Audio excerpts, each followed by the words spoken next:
Connie, she said, I know this isn't the right time. But there's never really a right time for difficult conversations. And I think it's better to be honest now rather than let things become awkward later. I said nothing. I just waited. I've been thinking about practical matters, she continued, about the house, about what makes sense going forward. You're 68. This place is large and it requires maintenance, and honestly, Connie, I think you'd be so much more comfortable somewhere that has support built in. Somewhere with people around, community. She reached into her purse. And she pulled out a brochure. Glossy. Full color. A senior living community on the east side of Raleigh. The very one she had mentioned to Daniel. The one with the cheerful photographs of silver-haired people playing cards and tending small container gardens on private patios. And underneath the brochure, a bus ticket. One way. Raleigh to Charlotte, where my sister lived.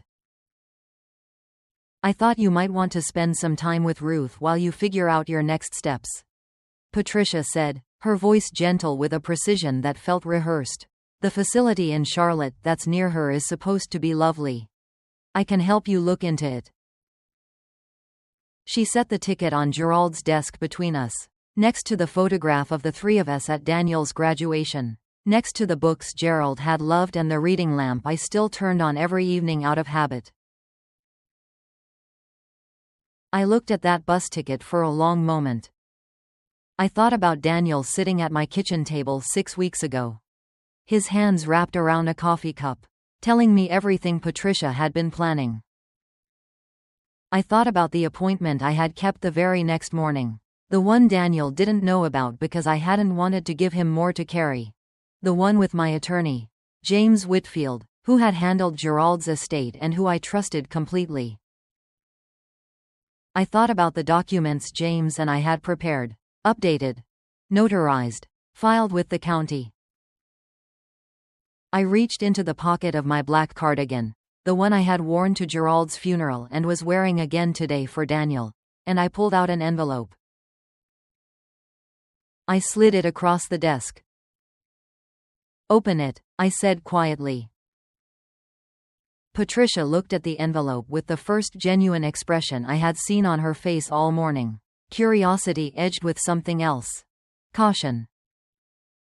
She opened it. Inside was a copy of the deed to the house on Magnolia Street. The fully paid, updated, recently filed deed, bearing only one name. Mine. Along with a letter from James Whitfield's office confirming that the property had been placed into a revocable living trust, the Constance Eleanor Webb Family Trust, effective 3 weeks prior. That trust named my sister Ruth and Daniel's college friend Marcus as successor trustees. Patricia was not mentioned anywhere. Not a line, not a footnote, not a single syllable. I watched Patricia read the document. Watched her read it again. Watched the color drain from her face as the full meaning of what she was holding settled over her. I don't understand, she said finally, her voice losing its practiced warmth. This was done 3 weeks ago. It was, I agreed. Before Daniel died. Yes, I said, before Daniel died. After Daniel told me everything. The silence in Gerald's study was complete. Patricia's hands tightened on the document, and I could see her working through it in real time. Running the calculations the way she always ran calculations. Looking for the angle, the leverage, the place where she still had something to work with. Daniel told you what, exactly? She said, and now her voice was careful the way a person is careful when they're walking across ice.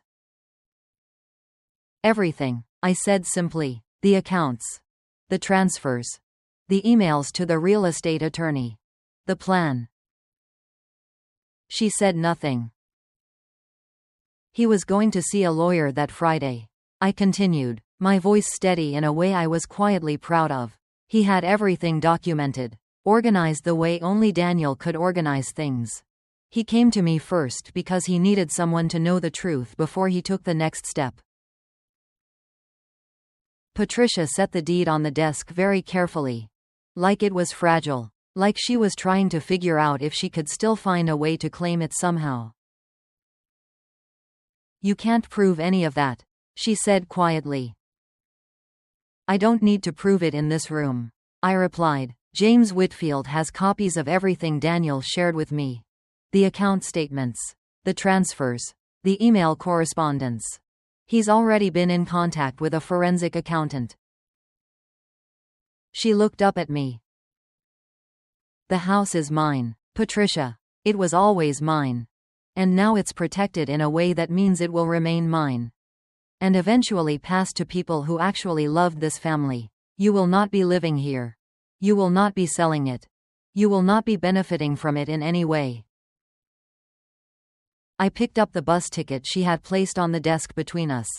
Held it for a moment. Then set it back down in front of her. "Thank you for the thought," I said, "but I won't be needing this. I'm going to bury my son today. And then I'm going to come home to the house that Gerald and I built. And I'm going to grieve in my own garden. In my own time. At my own pace." I stood up. "If I were you," I added, "I would use that ticket yourself. Because James is going to be filing paperwork on Monday morning. And the next conversation you'll be having won't be with me." Patricia left my house that morning before the funeral cars arrived. She sent the children to the service with her mother, a quiet woman named Darlene who had always seemed vaguely embarrassed by her daughter.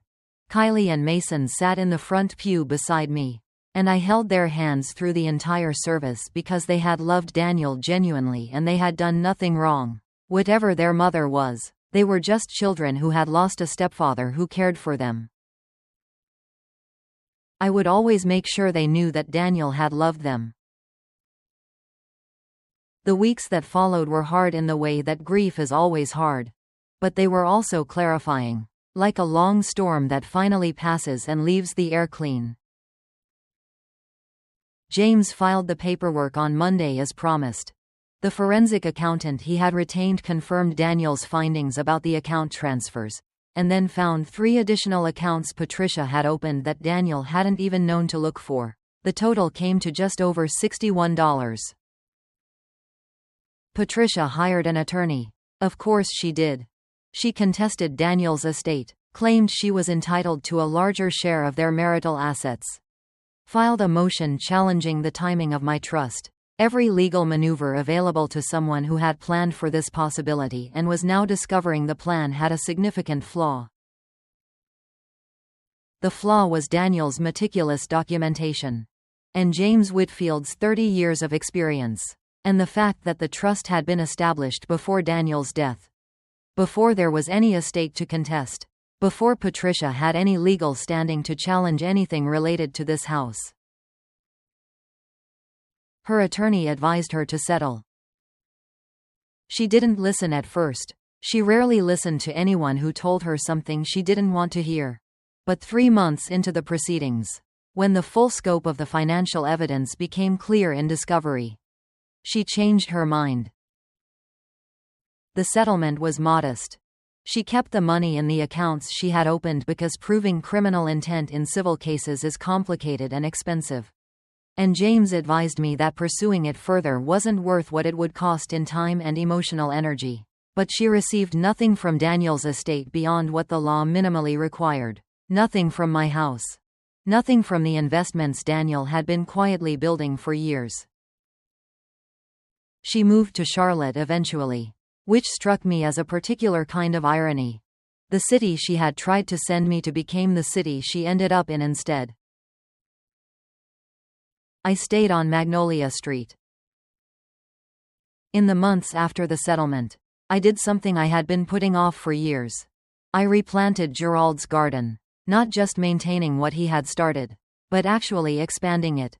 New beds along the back fence. A small fountain that catches the morning light. A bench where I sit most evenings with a book and a glass of sweet tea and the particular peace that comes from knowing exactly where you belong. Marcus, Daniel's college friend and my co-trustee. Comes by most Sunday afternoons. He was Daniel's best friend for 20 years. And sitting with him on the back porch feels like keeping a small piece of Daniel present in the house. He tells me stories about Daniel in college that make me laugh and cry in equal measure. And I tell him stories about Daniel as a little boy. And somehow between us we manage to hold on to all the pieces. Kylie called me on Daniel's birthday, 6 months after the funeral. She was 15 by then. And her voice was careful and uncertain on the phone, as if she wasn't sure whether she still had the right to call me grandmother. Which was what Daniel had asked her to call me when they first married. "You can always call me," I told her. "That doesn't change. None of what happened between the adults changes what you meant to Daniel or what you mean to me." She cried a little. I cried a little more. And we made a plan for her to come visit during her school break. To help me in the garden the way Daniel used to help Gerald when he was small. I think about that morning in Gerald's study sometimes. About the bus ticket sitting on the desk between us and the look on Patricia's face when she read the deed. She had spent 3 years calculating, maneuvering, waiting for the moment she could slide me out the door and claim what she had decided was rightfully hers. And she had made one fundamental miscalculation. She assumed that a 68-year-old retired schoolteacher who smiled at dinner parties and kept quiet at holiday gatherings and never made waves was someone who could be pushed without pushing back.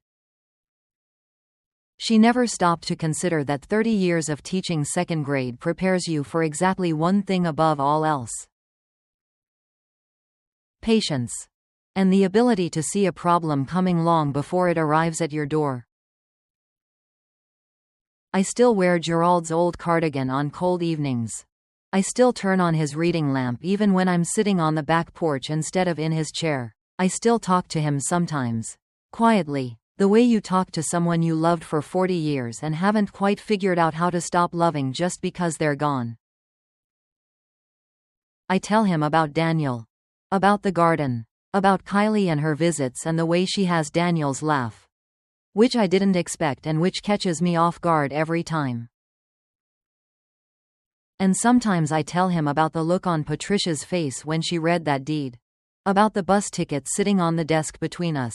About the exact moment she understood that the house on Magnolia Street had never been part of her plan. I think Gerald would have found that particular chapter satisfying. I know I do. And that was just the beginning. Because what happened next?